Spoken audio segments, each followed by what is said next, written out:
Introducing myself.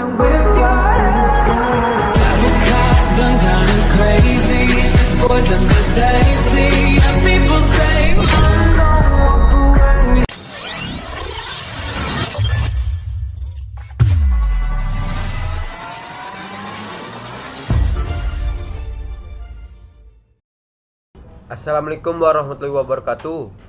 Salam sejahtera untuk kalian semuanya. Perkenalkan, nama saya Harlan Gebran. Kalian bisa memanggil saya dengan nama Harlan dengan NIM 2522122 dari mahasiswa kampus UIN Bukit Tinggi, Sumatera Barat. Kali ini saya akan membahas tentang sistem basis data yang menyangkut pautkan tentang SQL dan normalisasi. Untuk tugas ujian akhir semester saya dan mereview bukunya. Nah, nanti bukunya saya akan menampilkan di tabel. Semoga teman-teman yang melihat video saya bisa memahami materi yang saya buat untuk SQL dan normalisasi ini. Dan jangan lupa juga like dan share jika kalian suka dengan video yang saya buat ini.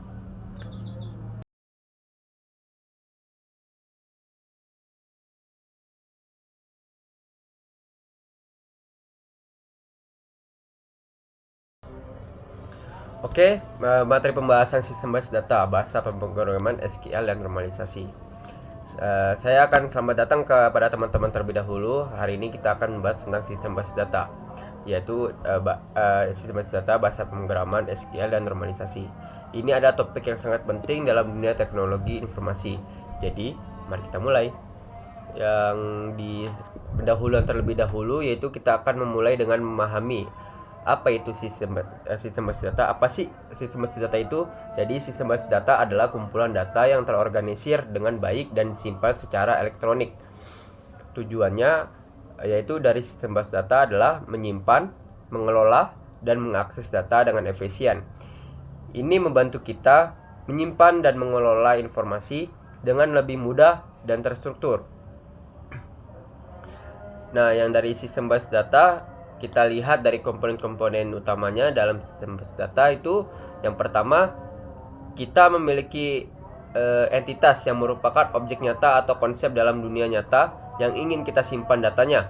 Kemudian kita memiliki atribut yang merupakan karakteristik atau properti dari entitas selanjutnya. Kita memiliki relasi atau hubungan antara entitas yang membantu kita memahami bagaimana entitas saling terhubung. Ada juga beberapa model data dalam sistem basis data ini, misalnya model hierarki di mana data disusun dalam struktur pohon yang hierarkis. Model jaringan di mana data disimpan dalam bentuk grafik, dan yang paling umum digunakan adalah model relasional di mana data disimpan dalam tabel yang terhubung satu sama lain dengan kunci-kunci. Nah, yang selanjutnya itu kita membahas pemrograman SQL. Kita bahas tentang bahasa pemrograman yang sangat penting dalam sistem basis data, yaitu Structured Query Language atau yang biasa disebut SQL. Nah, dari definisinya, SQL adalah bahasa yang digunakan untuk mengelola dan mengakses data dalam sistem basis data relasional. Ada beberapa komponen dalam SQL. Pertama, kita memiliki data definition language atau DDL yang digunakan untuk mendefinisikan struktur tabel dan entitas lainnya. Dalam sistem basis data selanjutnya, kita memiliki data manipulation language atau DML yang digunakan untuk memanipulasi data dalam tabel seperti menambah, mengubah atau menghapus data. Dan terakhir, kita memiliki data control language atau DCL yang digunakan untuk mengatur hak akses pengguna dalam sistem basis data. Dalam SQL kita memiliki operasi dasar seperti select, insert, update, dan delete. Select itu digunakan untuk mengambil data dari tabel, insert untuk menambahkan data baru, update untuk mengubah data yang ada, dan delete adalah untuk menghapus data yang tidak diperlukannya lagi. Selain itu, SQL juga menyediakan klausa-klausa seperti where, order by, group by, dan join yang membantu kita melakukan pengambilan data yang lebih spesifik dan kompleks. SQL Structured Query Language kan merupakan bahasa pemrograman yang digunakan untuk mengelola dan mengakses basis data yang relasional. Dalam pembahasan ini kita akan membahas beberapa topik, yaitu yang terkait tentang SQL, termasuk sintaks dasar. Nah, dari operasi penggabungan subquery, indeks, dan transaksi. Nah, dari sintaks yang tadi saya sebutkan tadi, itu select kan mengambil data dari tabel atau kolom tertentu. Insert menyisipkan data baru ke dalam tabel. Update memperbarui data yang ada dalam tabel. Delete untuk menghapus data dari tabel yang tidak digunakannya lagi. Create membuat tabel baru. Alter mengubah struktur tabel yang sudah ada. Drop menghapus tabel atau objek basis data lainnya. Manipulasi data, yaitu select mengambil data dari satu atau beberapa tabel. Where memfilter data berdasarkan kondisi yang tertentu. Order by mengurutkan data secara ascending atau descending. Dan group by mengelompokkan data berdasarkan kolom tertentu. Having memfilter data yang dikelompokkan berdasarkan kondisi yang tertentu. Nah, dan kita masuk ke operasi penggabungan, yaitu join, menggabungkan baris data dari dua atau lebih tabel berdasarkan kolom yang sesuai. Inner join menggabungkan baris yang sesuai dari kedua tabel. Left join menggabungkan semua baris dari tabel kiri dan baris yang sesuai dari tabel kanan. Right join menggabungkan semua baris dari tabel kanan dan baris yang sesuai dari tabel kiri, yaitu sebalikan dari itu. Full join menggabungkan semua baris dari kedua tabel termasuk yang tidak sesuai. Subquery, query yang tertanam di dalam query utama. Subquery itu terkait menggabungkan hasil subquery sebagai kondisi di query utama. Subquery yang tak terkait menggabungkan hasil subquery sebagai bagian dari select, from, atau having di query utama. Nah, kita memasuki indeks, struktur data yang meningkatkan kinerja pencarian data.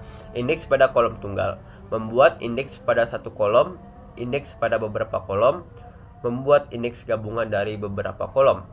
Indeks unik, yaitu membuat indeks yang membatasi nilai unik pada kolom atau gabungan kolom.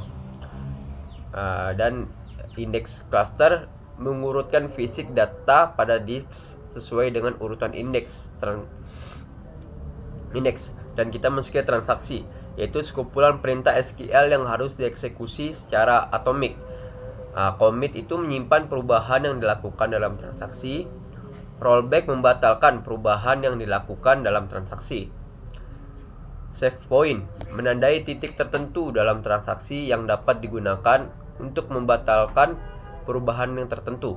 Selain itu, terdapat juga topik lanjutan seperti fungsi, agregat, tampilan view, prosedur yang tersimpan atau stored procedure, fungsi yang tersimpan atau struct function, dan peran SQL dalam keamanan basis data.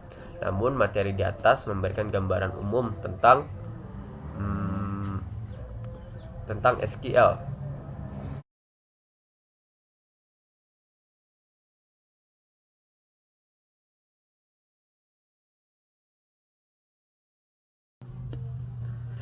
Oke, kita lanjut ke materi selanjutnya ya guys, yaitu materi normalisasi. Dari definisi normalisasi dalam konteks sistem basis data merujuk pada proses desain yang bertujuan untuk menghilangkan anomali dan inkonsistensi data dalam basis data. Normalisasi memastikan bahwa basis data memenuhi kriteria yang disebut bentuk normal. Bentuk normal ini yang mencakup serangkaian aturan atau tingkatan normalisasi yang dirancang untuk mengoptimalkan struktur basis data dan meminimalkan redundansi data. Tujuan dari normalisasi ini yaitu normalisasi sistem basis data yang bertujuan untuk mencapai beberapa tujuan utama, antara lain yaitu adanya mengurangi redundansi data, yaitu normalisasi membantu menghindari penyimpanan data yang berlebihan dan pengulangan informasi yang tidak perlu dalam basis data. Nah, dengan mengurangi redundansi data, basis data menjadi lebih efisien dalam penggunaan ruang penyimpanan dan pemrosesannya. Mencegah anomali. Normalisasi membantu mencegah anomali dalam operasi basis data seperti pembaruan data yang tidak konsisten. Nah, penghapusan data yang tidak diinginkannya dan operasi penggabungan data yang tidak sesuai dengan menggunakan aturan normalisasi yang tepat. Anomali semacam itu dapat dihindari atau diperbaiki, meningkatkan integritas data. Normalisasi memastikan bahwa data dalam basis data tetap konsisten dan memiliki integritas yang tinggi dengan membatasi kemungkinan anomali dan inkonsistensi data. Normalisasi membantu memastikan bahwa data yang tersimpan dapat diandalkan dan akurat. Dan selanjutnya itu tingkatan normalisasi. Ada beberapa tingkatan normalisasi yang digunakan dalam desain sistem basis data. Setiap tingkatan memiliki aturan yang harus dipenuhi untuk mencapai bentuk normal.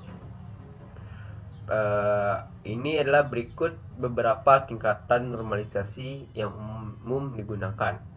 Yang pertama, normalisasi tingkat pertama atau 1NV. Pada tingkat ini, setiap entitas dalam basis data harus memiliki nilai atomik, yaitu tidak dapat dibagi lagi menjadi bagian yang lebih kecil. Setiap entitas harus memiliki kunci utama yang unik untuk mengidentifikasinya secara yang unik juga. Normalisasi tingkat kedua atau 2NV. Pada tingkat ini, semua atribut non-kunci harus sepenuhnya bergantung pada kunci utama. Dengan kata lain, tidak boleh ada ketergantungan parsial dari atribut non-kunci terhadap kunci yang utama. Normalisasi tingkat ketiga yaitu 3NV. Pada tingkat ini, setiap atribut non-kunci harus penuhnya bergantung pada kunci utama dan tidak ada ketergantungan transitif di antara atribut non-kunci. Berarti tidak ada atribut kunci yang secara tidak langsung bergantungan pada atribut kunci lainnya. Apa aja sih contoh normalisasi? Misalkan kita memiliki basis data yang sederhana yang berisi informasi tentang pelanggan dan pesanan mereka.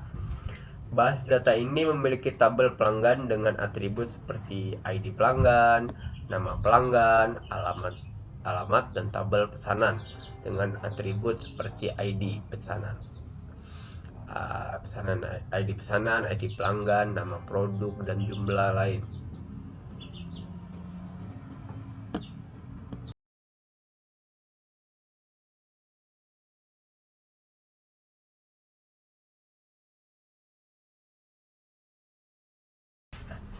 Ya, dari kesimpulan SQL yang saya dapatkan, struktur query language adalah bahasa pemrograman yang digunakan untuk mengelola dan mengakses basis data yang relasional.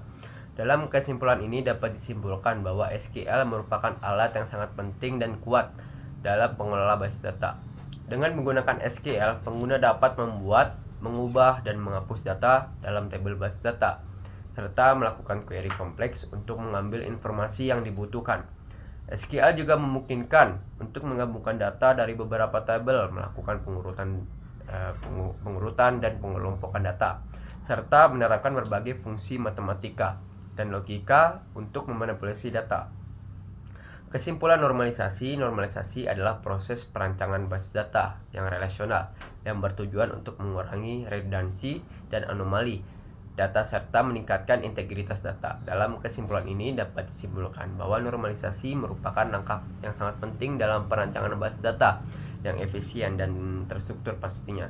Dengan normalisasi, tabel dalam basis data dibagi menjadi beberapa tingkat normalisasi. Misalnya, bentuk normal yang pertama, 1NV, bentuk normal yang kedua, dan seterusnya, yang memastikan bahwa setiap data hanya disimpan sekali dan hubungan antara entitas dijaga dengan baik. Normalisasi ini membantu mencegah kesalahan dan inkonsistensi data serta meningkatkan efisiensi operasi basis data. Itu saja yang bisa saya dapat sampaikan kepada teman-teman semua. Semoga teman-teman memahami apa yang saya ucap. Mohon maaf bila ada kata-kata yang salah. Saya Haran Gibran dengan NIM 2522122 pamit undur diri. Berduaan bersama Kakashi cukup sekian dan terima kasih. Semoga teman-teman suka dan jangan lupa like serta share kepada teman-teman yang lainnya. Semoga teman-teman bisa apa yang saya ucap tadi. Saya pamit undur diri.